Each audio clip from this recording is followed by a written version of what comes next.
एक धला रंगर स्कॉर्पियो गाड़ी रे बौद्ध जिल्लारू मयूरभंज जिला बारिपदा को आसुथिला विपुल परिमाणर गंजेई। तेबे विषय पुलिस कौनसी सूत्ररू खबर पाई स्कॉर्पियोटी को जबत करने सहित 4 जन को गिरफ्त करिसंती।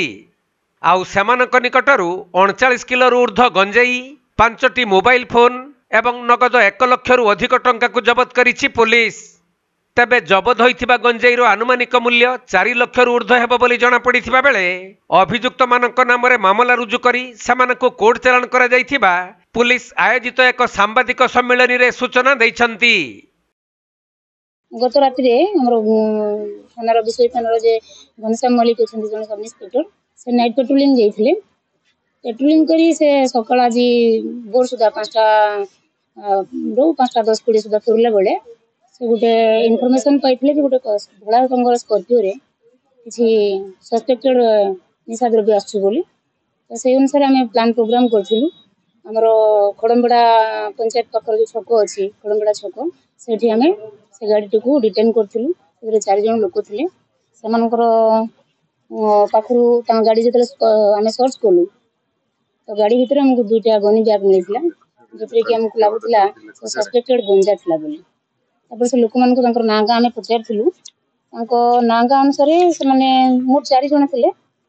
जन थिले सुजीत नायक और जन थिले हमर विवेकानंद नायक और जने हरिशंकर बेहेरा और जने विजय कुमार नायक।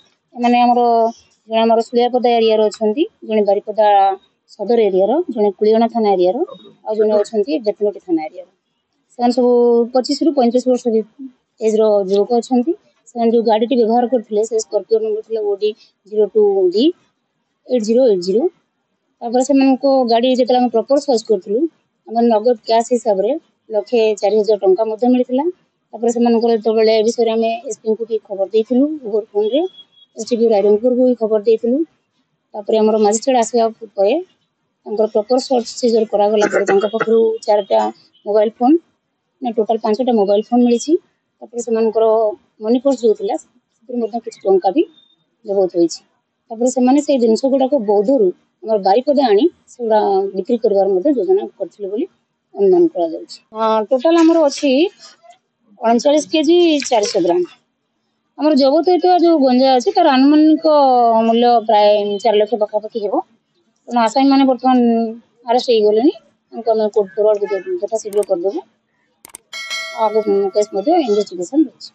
मयूरभंज जिला रायरंगपुर सुनील कुमार महापात्रଙ୍କ रिपोर्ट कोणार्क लाइव।